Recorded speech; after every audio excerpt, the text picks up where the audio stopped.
नमस्कार। प्रस्तुत है आज का चिंतन।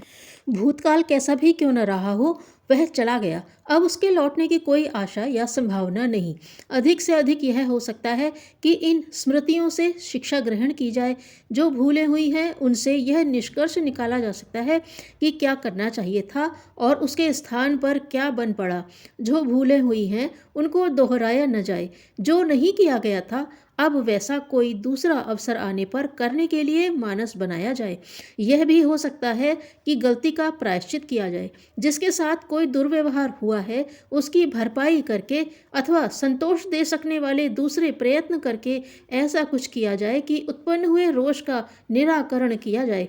पिछला घटनाक्रम लौट तो नहीं सकता, पर यह नहीं हो सकता कि उस घटना को नकारा जाए या अपनी ओर से भूल जाने पर यह सोच लिया जाए कि दूसरों ने भी उसे भुला दिया होगा।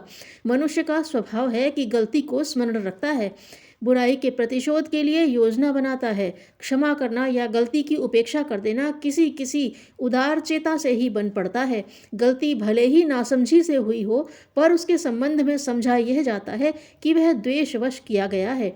उसका उद्देश्य हानि पहुंचाना था। औसत आदमी सामान्यतया ऐसी ही मान्यता बनाते हैं, जबकि अपनी ओर से सोचा जाता है कि जिसे खुद ने भूल माना है उसे दूसरों ने भी वैसा ही समझा होगा। इस गलतफहमी के बीच ही बन पड़ी भूलें दूसरे पक्ष द्वारा द्वेष मान ली जाती हैं और उसका प्रतिशोध बदला लेकर ही किया जाता है। कई बार तो ऐसी कटु स्मृतियां लंबे समय तक बनाए रखी जाती हैं और उसका बढ़ चढ़ कर बदला लिया जाता है।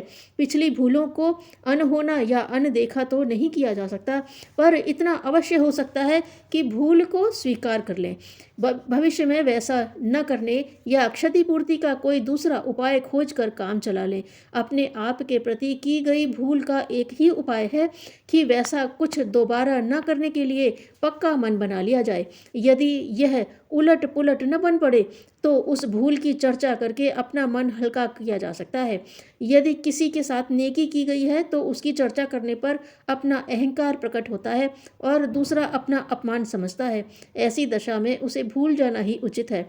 उदारता हर इंसान का फर्ज है, इसलिए किसी के साथ किए गए उदार व्यवहार को मात्र कर्तव्य पालन के और कुछ नहीं समझना चाहिए। बार बार तो ऐसे ही प्रसंगों का जिक्र किया जा सकता है जिनमें दूसरों ने अपने साथ कोई असाधारण भलाई की हो। जिनसे मात्र घटनाओं का ही स्मरण हो उन्हें भूलने का ही प्रयत्न करना चाहिए। स्वप्नों को याद करते रहना निरर्थक है। उनसे किन्हीं भावनाओं का उत्तेजना भर हो सकता है। समय बेकार जाता है, इसलिए पिछले दिन बन पड़ी निरर्थक घटनाओं को स्मरण करते रहना निरर्थक ही सिद्ध होता है। वृद्ध व्यक्ति प्रायः पिछली घटनाओं को ही याद करते रहते हैं, क्योंकि वही उनकी संचित संपदा है। यद्यपि उनसे निरर्थक भावनाओं को उत्तेजित करने के अतिरिक्त और कोई लाभ नहीं मिलता। भविष्य की कल्पनाओं, भूतकाल की घटनाओं को याद रखना निरुद्देश्य है, निरर्थक है। अपने हाथ में केवल वर्तमान है, इसी का सर्वश्रेष्ठतम सदुपयोग करना बुद्धिमानी है। खाली मस्तिष्क जब कभी भी हो तब भूत ही या भविष्य की कल्पनाएं करते रहने की अपेक्षा यही अच्छा है कि वर्तमान के श्रेष्ठतम उपयोग की बात सोची जाए और संभव हो तो वैसा किया भी जाए। इच्छा की प्रबलता ही कार्य की सिद्धि है।